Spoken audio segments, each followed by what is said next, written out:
I dyed and cut my hair. I don't know if I like it or not.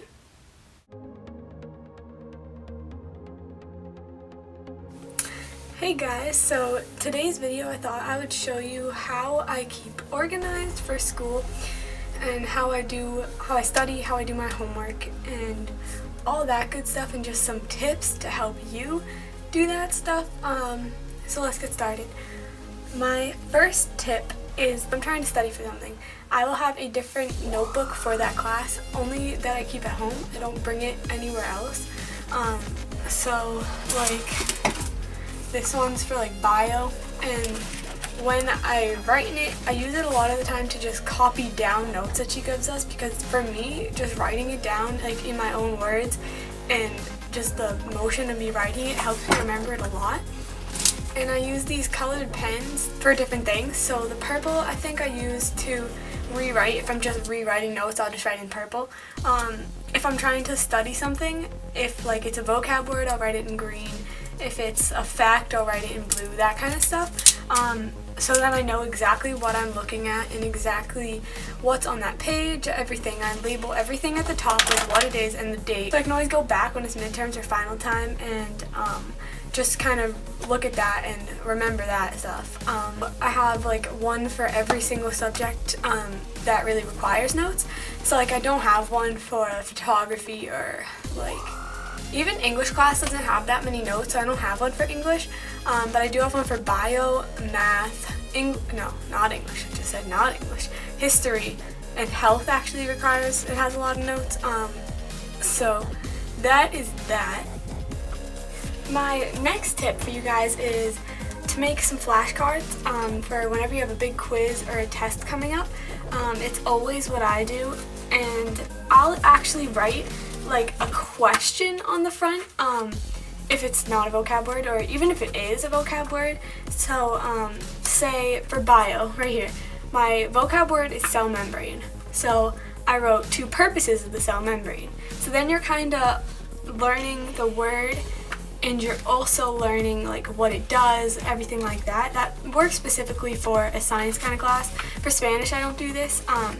So like two purposes of the cell membrane, and then right on the back I'll just write like what it does, the two purposes, why are cell membrane pumps important, and that's kind of how I do my flashcards for a science related class or even a history related class. That's that kind of flashcards. But then if it's Spanish, I'll really just write the vocab word, and then on the back I'll just write what it means. Those are the easiest for me to study vocab for a language class. If you want to kind of color code them, I do have colored ones, but I don't use them for school. But for some people, that's probably a really good idea.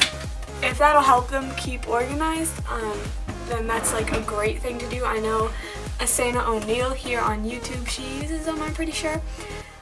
So that is a good idea. Also, I do it in a way like for bio I write them in green, just because I think green and I think science, bio-ish things. My next tip for you guys is sticky notes. Sticky notes. I always use sticky notes. If it's something I don't understand, I will put like an arrow sticky note pointing to the question and kind of ask my question about that.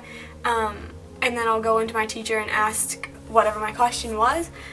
I'll also put them in like, I have a corkboard that I'll just write like if I have an assignment due that, so say I have a lab report due next Tuesday.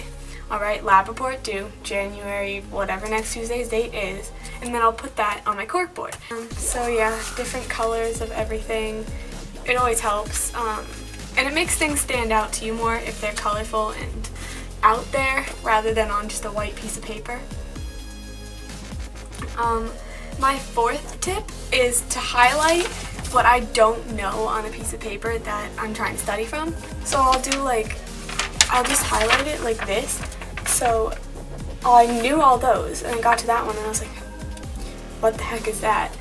So I highlighted it, so then I know if I'm going back and studying it again, that I'll know that those are what I need to do, what I need to study more of, because I know the others kind of by heart and not those ones. And my last tip is to keep an organized planner, which from the looks of it, mine does not seem organized at all. But then if you go into depth, it kind of is. So the X's would mean that that's no homework, but if it's highlighted in pink, that means I had a quiz that day, or a quiz or a test that day, so quiz.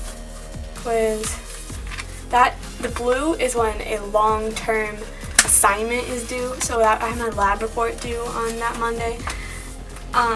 So X is, just no homework in that class.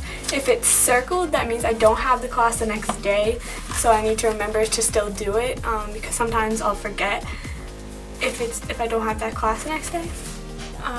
And in terms of homework, my one tip really is to just do it as soon as you can. Don't put it off. Don't wait until 10 o'clock to start it. Wait until, do it when you get home. Even if you get home at 8 from a game, do it then. Eat some food, do it then. That is my number one tip, because if the longer you procrastinate, the less, well done it's going to be, and the less, it's just not going to be good. It's not going to be all the way done. You're going to be tired, falling asleep. It's not going to be messy. The sooner you do it, the sooner you'll have time to go and chill and watch TV and call your friends. That's my one tip. So I hope you guys enjoyed, and I'll see you tomorrow, actually. I'm uploading a whole lot more this month. I'm going to try every other day, and then on the weekend both days, to try that out. And that's my New Year's resolution, is to upload more and put more really good content and all that good stuff. So I hope you guys enjoyed, and see you tomorrow. Bye.